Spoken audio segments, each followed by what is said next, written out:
కాలు కూడా మొక్కుతాం. ఇంత ఏం చేయమంటారు సార్?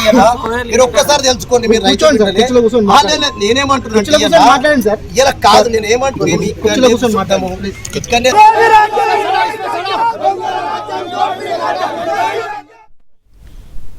అసెంబ్లీ ముట్టడికి ఆదిలాబాద్ రైతులు యత్నించారు. ఆదిలాబాద్ లోని కోరట చెనాక ప్రాజెక్టు పూర్తి చేయాలని, రైతుల భూములకు పరిహారం చెల్లించాలని డిమాండ్ చేశారు. బీజేపీ ఎమ్మెల్యే పాయల్ శంకర్ ఆధ్వర్యంలో నిరసన చేపట్టారు. ఎమ్మెల్యేతో పాటు రైతులను అరెస్ట్ చేసిన పోలీసులు అక్కడి నుంచి తరలించారు.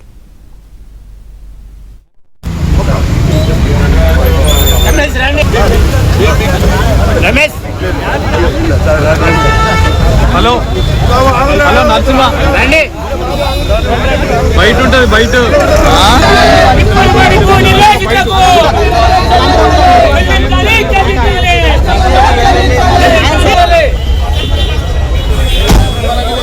జై జవాన్, జై జవాన్, జై జవాన్, జై కిసాన్, జై జవాన్, జై కిసాన్, జై జవాన్, జై కిసాన్.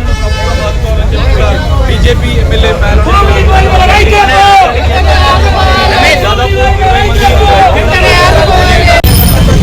రైతులు సార్ ఆదిలాబాద్ నుంచి నడుచుకుంటే వచ్చే పరిస్థితి మనకి ఎంత బాధ ఉంటుంది.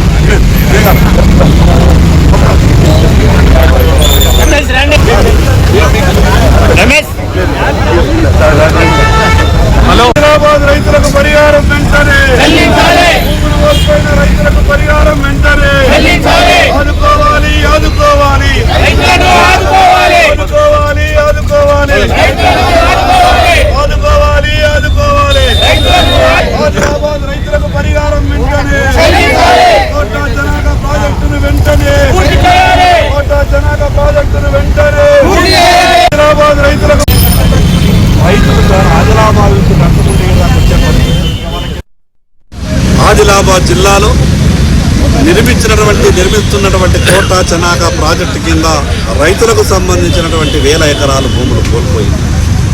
2017లో ఆ ప్రాజెక్టును పూర్తి చేసి రైతులకు నీళ్లు ఇవ్వాల్సిన, రైతులకు పరిహారం ఇవ్వాల్సినటువంటి పరిస్థితి. కానీ గతంలో టీఆర్ఎస్ ప్రభుత్వం 7-8 ఏళ్ళు రైతులకు ఇబ్బంది పెట్టింది పరిహారం ఇవ్వక. ఈరోజు కాంగ్రెస్ ప్రభుత్వం కూడా ఈ రాష్ట్రంలో అధికారంలోకి వచ్చి 2 ఏళ్ళు అయింది, నయా పైసా కూడా రైతులకు పరిహారం ఇవ్వలేదు. ఎట్టి పరిస్థితులలో వారం రోజుల వరకు ఆ రైతులకు పరిహారం ఇవ్వకపోతే వేలాది మంది రైతులని హైదరాబాద్ తీసుకొస్తాం, రాష్ట్ర సచివాలయాన్ని ముట్టడిస్తాం. రైతులకు న్యాయం జరిగే వరకు భారతీయ జనతా పార్టీ పోరాటం చేస్తుంది.